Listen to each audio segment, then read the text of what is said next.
मुबशर लुकमान साहब हमारे साथ मौजूद हैं। मुबशर साहब, अब जिस तरह से हमने देखा कि एक तरफ तो अमन का ख्वाहा है, अमेरिका ये दावा करता है और डोनाल्ड ट्रंप साहब के कहते हैं कि तमाम मामलात में बड़ी जंगें मैंने रुकवा दी हैं, और फिर जो है वो जब ईरान पर खुद जाके हमला कर देते हैं, फिर जब कतर पर हमला होता है तो फिर माजरत कर लेते हैं। तो क्या आपको लगता है कि ये जो अमन की ख्वाहिश है ये सिर्फ जो है वो बाहर तक ही महदूद है, मुसलमानों के खिलाफ जो है वो ये अमन की ख्वाहिश वाला जो उनका नारा है ये सूदमंद साबित नहीं होता, ये कारामद साबित नहीं होता?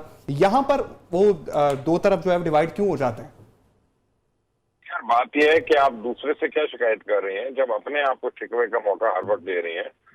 हम डोनाल्ड ट्रंप को या पुतिन को या प्रेसिडेंट शी जिनपिंग को हम क्या गिला करें उनसे, जब आपकी उम्मत मुस्लिमा जो है वो एक करेंसी नहीं बना सकती, वो एक इस्लामिक बैंक नहीं बना सकती, वो अपने ऑयल जो है वो इजराइल को देना बंद नहीं कर सकती, वो गैस इजराइल को देना बंद नहीं कर सकती, वो पानी इजराइल को देना बंद नहीं कर सकती। जब पहली बारी इजराइल ने जॉर्डन पे हमला किया था, गोलान हाइट्स से कब्जा कर लिया था और पानी ले लिया था उनका, और आज जॉर्डन उन्हीं से पानी खरीदता है अपने मुल्क के इस्तेमाल के लिए, तो किसी की अहमियत नहीं जागी थी, किसी की उम्मत नहीं जागी थी, तब किसी को याद नहीं आया था कि वो मुसलमान है। नहीं, ये बादशाह लोग हैं और बादशाहों ने अपनी हुकूमतें बचानी है, इसलिए ये उनके आगे झुके रहेंगे। ये अब हर एक के साथ होना है। अगर आप ये समझते हैं ना कि ये कतर के साथ हो गया और यहाँ पे रोक देगा कोई मामला आके, नहीं नहीं नहीं, ये हर एक के साथ होना। अभी हर एक को ट्राई करेंगे, ऐसा ऐसा पिंच करेंगे, इवन पाकिस्तान तक आएगा पिंच करेंगे वो। इस चीज के लिए मेंटली तैयार है, फिजिकली तैयार है। कमजोर का कोई साथी नहीं होता। अगर पाकिस्तान ने अपने से 11 गुना बड़े हिंदुस्तान को इस तरह से कन्विंसिंगली ना मारा होता तो आज पाकिस्तान की कोई बात भी ना सुन रहा होता, ना OIC में, ना सिक्योरिटी काउंसिल में, ना कतर बुलाकर मिल रहा होता। कभी आपने किसी को देखा है रेड कार्पेट ट्रीटमेंट कतर की तरफ से इतने शॉर्ट विजिट में, और वो भी जो इतनी ट्रेजेडी के बाद हो, इतने जनाजे उठाने के बाद वो आपके PM को मिला? क्यों? आपकी अफवाज ने उनको दिखा दिया था कि हम अपने से 11 गुना बड़े बजट वाले के साथ हम किस तरह से निपटते हैं, और हमारी अफवाज जो है और हमारी दिफा जो है वो अल्हम्दुलिल्लाह कितनी इम्प्रेग्नेबल है। और आप वाहिद इस्लामी मुल्क है कि जो न्यूक्लियर पावर है, और इसको याद करें बार बार, इस पर कोई शर्मिंदा होने की जरूरत नहीं, ये फख्र की बात है। पूछे ब्रिगेडियर आरिफ से, जब मैं उस वक्त भी आपको कह रहा था कि इसराइल ने तो जब ज़ियाउल हक के टाइम पे भी कोशिश की थी न्यूक्लियर रिएक्टर पे अटैक करने की काउंटा में, तो हमने तो उस वक्त भी उसको डुला दिया था। तो अभी भी हम तैयार है, फिक्र ना करें। और पाकिस्तान के पास इतनी एबिलिटी है कि हम सरफेस टू सरफेस मिसाइल को मारेंगे, वो इजराइल के सारे आयरन डोम वगैरह के पर्चे उड़ा देगा। यदि वो पाकिस्तान तक तो मत आए, उसके अपने हक में बेहतर है। मैं आपको यही बता सकता हूँ। ठीक है मुबशर साहब। और ब्रिगेडियर साहब, जिस तरह मुबशर साहब ने कहा कि पहले भी एक बार कोशिश हो चुकी है और पाकिस्तान ये सलाहियत रखता है कि अपने रिजर्व्स का जो है वो हिफाजत कर सके, तो मुस्तकबिल में आपको लगता है कि हमारी तरफ भी चिंगारी आएगी इजराइल की जानिब से?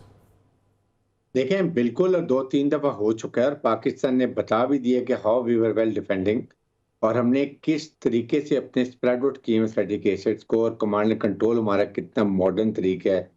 और फिर सेकंड ये कि हमारी मिसाइल टेक्नोलॉजी दुनिया में लेटेस्ट तरीन है, और कमांड एंड कंट्रोल को ये इंटरनेशनल एटॉमिक कमीशन और अमेरिकन इसको एक्नॉलेज करते हैं। कभी आपने हमारे तो यूरेनियम को लीक होते हुए नहीं देखा। इंडिया में कितनी दफा पकड़ा गया चोरी होता होगा। ये फर्क है हमारे। ब्रह्मोस मिसाइल नहीं 3-4 साल पहले इन्होंने गलती से फायर कर दिया था, गिरा था, फटा नहीं था। तो ये हमारे तो सिस्टम बहुत स्ट्रांग है, और हमारी strategic asset basically there all India specific. हमारे जितने न्यूक्लियर एसिड न्यूक्लियर डिटरेंस है वो हमारा इंडिया के साथ है। लेकिन अगर किसी तरफ से भी हमें कोई भी थ्रेट आता है तो then we can react very violently.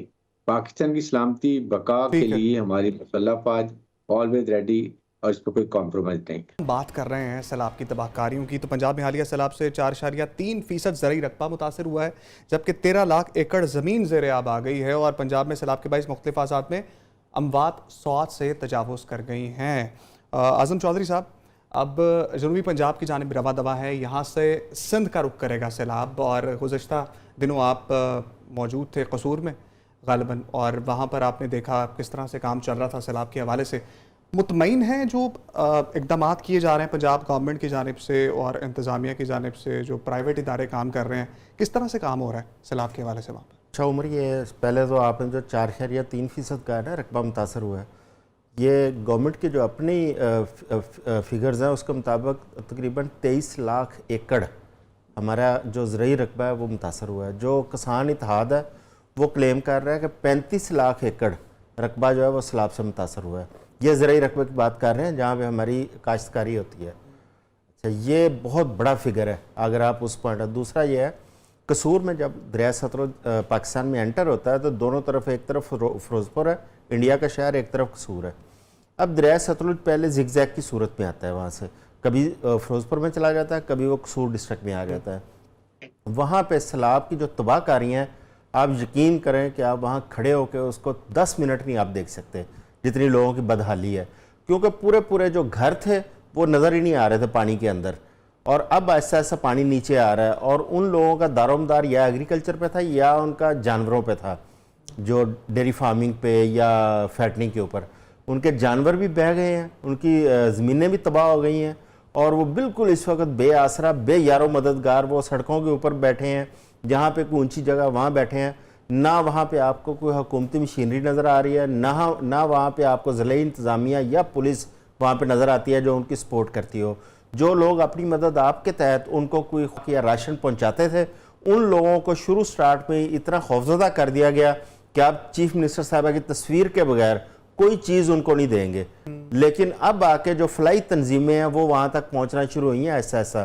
اب آپ دیکھیں یہ پانی آگے جا رہا ہے. آپ کے قصور کے بعد یہ بہاول نگر کی طرف گیا ہے، بہاولپور ضلع اور اس کے بعد رحیم یار خان ضلع صادق آباد تک شدید متاثر ہیں. سوسن علی پور جہاں پہ ایک ایمرجنسی کی صورتحال ہے اور نافذ بھی کیا ہے حکومت نے.